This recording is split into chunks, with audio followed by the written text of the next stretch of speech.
रचनात्मकम कार्यम के अंतर्गत आज हम लोग पत्र लेखन कला के बारे में कुछ समझने की कोशिश करते हैं। पत्र लेखन कला प्राचीन काल से ही अति प्रसिद्ध और महत्वपूर्ण रहा है। अपने मनोगत भावों को सम्यक रूप से प्रेषित करने में हम पत्र के माध्यम से ही सक्षम होते हैं। इस कक्षा में हम लोग औपचारिक और अनौपचारिक पत्रों के विषय में जानेंगे। औपचारिक पत्र वह है जो अधिकारी के प्रति लिखते हैं, औपचारिक यानी फॉर्मल, और अनौपचारिक पत्र वह होता है जो हम अपने मित्रों और बंधु बांधवों के पास पत्रों को लिखते हैं। अब उसका प्रचलन कम हो चुका है, लेकिन फिर भी हमें जानना चाहिए कि पत्रों को लिखने के तरीके कैसे होते थे। ठीक है, तो यहाँ जो पत्र लिखा गया है उसको ध्यान से पहले प्रश्न को पढ़िए तो समझ में आ जाएगा कि यह पत्र औपचारिक है या अनौपचारिक है। स्वकक्षा अध्यापकस्य प्रशंसा विषये, अपने कक्षा अध्यापक के प्रशंसा के विषय में मित्रं प्रति लिखितं पत्रं मंजूषायाः सहायतया पूरयत। मित्र को लिखे गए पत्र में जो पत्र लिख रहे हो उसे मंजूषा की सहायता से पूर्ण करो। पुनः पत्रम च लिखत, और फिर पत्र लिखो। तो जो भी मंजूषा में दिए गए शब्द हैं उसको हम जो पत्र में रिक्त स्थान दिया गया है उसकी पूर्ति करेंगे, रिक्त स्थान की उन शब्दों के माध्यम से, और ध्यान देंगे कि जो शब्दों को हम रिक्त स्थान पर भर रहे हैं वह शब्द उपयुक्त हो। जो भी पत्र लिखता है वह हमेशा अपना नाम सबसे नीचे लिखेगा और जिसको भी हम पत्र लिख रहे होते हैं उसका नाम सबसे ऊपर लिखते हैं। तो ध्यान दीजिए, रिक्त स्थानों की पूर्ति मैं करती जा रही हूँ। आप मंजूषा को भी ध्यान में रखेंगे और रिक्त स्थानों को भी ध्यान से देखेंगे और सुनेंगे। प्रिय मित्र, रिक्त स्थान है वहाँ लिखेंगे नमस्कार। अत्र कुशलम तत्र अस्तु, अस्मिन् पत्रे अहम मम कक्षा अध्यापकस्य विषये डैश, यहाँ लिखेंगे लिखामि। मम डैश एकः, मम कक्षा अध्यापकः एकः डैश अध्यापकः अस्ति, यहाँ लिखेंगे कुशलम। मेरे कक्षा अध्यापक एक कुशल अध्यापक हैं। तो आप देखेंगे कि शब्दों का चयन हमारा सही हो रहा है। ध्यान रखेंगे एक वचन द्विवचन है, कहाँ पर किसका विशेषण लिखा गया है, कहाँ क्रिया भरनी है, इसको बस थोड़े से ध्यान से मंजूषा से शब्दों को भरने की कोशिश करेंगे। सह डैश पाठयति, तो लिखेंगे संस्कृतम, वे संस्कृत पढ़ाते हैं। सातवां देखिए, डैश निज विषये दक्षः अस्ति, डैश में लिखेंगे सह, वे अपने विषय में दक्ष हैं।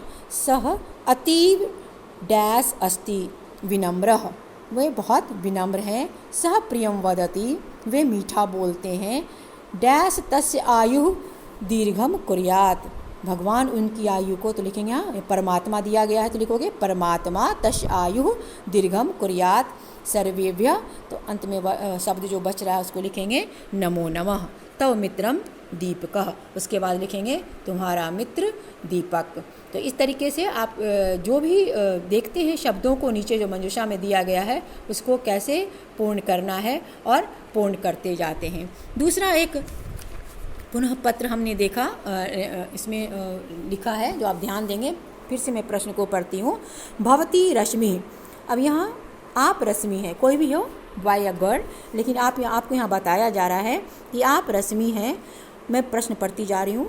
भवती छात्रावासे पठति, भवत्याः भ्राता शौर्यः नवम कक्षायां संस्कृतं पठितुं न इच्छति, तं प्रेरयितुम् अधोलिखितं पत्रं मंजूषा पदसहायतया पूरयित्वा पुनः लिखत। सबसे पहले धराते हैं नवोदय विद्यालय, तो लिखेंगे भोपालतः, फिर तिथि लिखेंगे प्रिय अनुज सुभाशिष, भवान अष्टम कक्षायां 90% अंकान् प्राप्य उत्तीर्णः जातः इति भवतः पत्रात् ज्ञात्वा अहम अतीव प्रसन्ना अस्मि। रिक्त स्थान में मैंने भवतः लिखा। सत्सा वर्धापनानि, मया इदमपि ज्ञातं यत् भवान् नवम कक्षायां संस्कृत विषयं स्वीकर्तुं न इच्छति। आप नवम कक्षा में संस्कृत विषय लेना नहीं चाहते हैं। प्रिय भ्रातः डैश, यहाँ होगा संस्कृत भाषायाः ज्ञानं विना अस्माकं जीवनम् एव अपूर्णं भवति। अस्माकं संस्कृतसाहित्यं तु सम्पूर्णजगति डैश अस्ति प्रेरणापदम्। मम तु ज्ञानचक्षुः एव अनेन उन्मीलितं कृतम्। ज्ञान की चक्षु इसके द्वारा ही उन्मीलितम यानी खोली गई है। आशा से यदि भवान नवम कक्षातः एव स्वज्ञानवर्धनं कृत्वा योग्यः भविष्यति अन्यान् अपि प्रेरयिष्यति। मातृपितृचरणयोः में प्रणामाः। और सबसे अंत में है लिखा गया निवेद्यन्ताम्। तो सबसे अंत में आपको जो देख रहे होंगे मंजूषा में शब्द बच रहा है उसको लिख लेंगे, निवेद्यन्ताम् करेंगे। अब अंत में देखिए भवतः अग्रजा। और आप ध्यान दीजिए कि पत्र किसने लिखना शुरू किया है, तो लिखते हैं भवती रश्मि, आप रश्मि हैं, तो अंत में जो 10वां शब्द है उसमें लिख देंगे रश्मि। इस तरीके से ध्यान देना है कि पत्र लिखने के समय में थोड़े से हम सावधान रहें, थोड़ी सावधानी को बरतें। तो सबसे शुरू में जिसने पत्र को लिखा है वह सबसे अंत में, जिसको पत्र लिखा जा रहा है सबसे पहले, और सभी विशेषण सभी शब्दों को हमेशा ध्यान में अगर हम थोड़े से एकाग्रचित होकर लिखेंगे तो हमारी एक भी अशुद्धि नहीं होती है।